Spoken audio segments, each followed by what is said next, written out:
Devara cinema నుంచి song అయితే వచ్చింది కదా, ఎలా అనిపించింది? సాంగ్ బాగానే ఉంది. మన ఫస్ట్ రోజు ట్రైలర్ బాగుంది. ఏం నచ్చిందన్న మొత్తం ట్రైలర్ మీద? ట్రైలర్లో డైలాగ్ ఉంది కదా, ధైర్యం అని ఒకటి, అది బాగా నచ్చింది. ఎన్టీఆర్ గారి లుక్స్ ఎలా అనిపించినాయి? ఆయనే ప్రతి సినిమాలో ఒక వేరియేషన్తో వస్తాడు, ఇందులో కూడా బాగానే ఉంది. స్టైల్ అయితే బాగుంది. సినిమా చూడాలి రిలీజ్ అయ్యాక. ఈసారి 1000 కోట్లు కొడతారా? ఎక్స్పెక్టేషన్ 800 crores వరకు కొట్టవచ్చు అనుకోండి. 800 crores. ట్రైలర్లో మీకు బాగా ఏ సీన్ నచ్చింది? సీన్ అంటే ఆ డైలాగ్ నచ్చింది నాకైతే బాగా. డైలాగ్ నచ్చింది. ఓకే, చూసుకుంటే సినిమా మీద చాలా రూమర్స్ అవుతున్నాయి కదన్న, ఇది మీ ఒపీనియన్ ఏంటి ఇస్ ఫ్యాన్గా? రూమర్స్ అవి అవుతూనే ఉంటాయి. ఒక సినిమాకి హేటర్స్ ఉంటారు, ఫ్యాన్స్ ఉంటారు.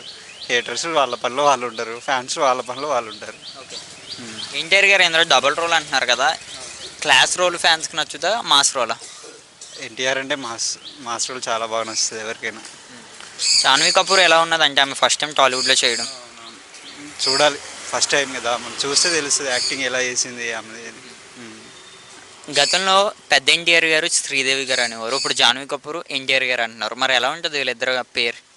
ఈ సినిమా హిట్ అయ్యాక దాన్ని బట్టి చూడొచ్చు, చెప్పలేము అప్పటి వరకు. కొరటాల శివ గారి డైరెక్షన్ మీద శివ గారి డైరెక్షన్ ఫస్ట్ నుంచి తెలిసిందే కదా, ఆయన డైలాగ్స్ ఆయన రాసేది ఫ్యాన్స్ కన్ఫ్యూజన్లో పెట్టి, మంచి కన్ఫ్యూజన్లో పెట్టి ఆ డైలాగ్ అర్థం కాకుండా రాసా కానీ అందులో డెప్త్ మీనింగ్ ఉండేటట్టు రాస్తాడు. చాలామంది ఇది ఆచార్య 2 అని ఫేక్ న్యూస్ అయితే వైరల్ చేస్తున్నారు. ఈ న్యూస్ మీద నీ ఒపీనియన్ ఏంటి? ఏటు ఆచార్య 2 అని అట్లా ఏముండదు. చూస్తే ట్రైలర్లు అవి చూసినంత మాత్రం ఆచార్య 1 ఆచార్య 2 అని పేర్లు అలానే ఉంటారు. ఫ్యాన్స్ అని హేటర్స్ ఉంటారు కదా, వాళ్ళు అట్లే చేస్తూ ఉంటారు. వన్ వాటిలో దేవర అంటే ఏంటన్న? దేవరా అంటే నాకు తెలిసి పురాతనంలో దేవరా అంటే ఒక మన ఊరి బయట ఇలా దేవుళ్ళ ఉంటారు కదా, వాళ్ళని దేవరా అంటారు, నాకు ఐడియా అంతే. Thank you.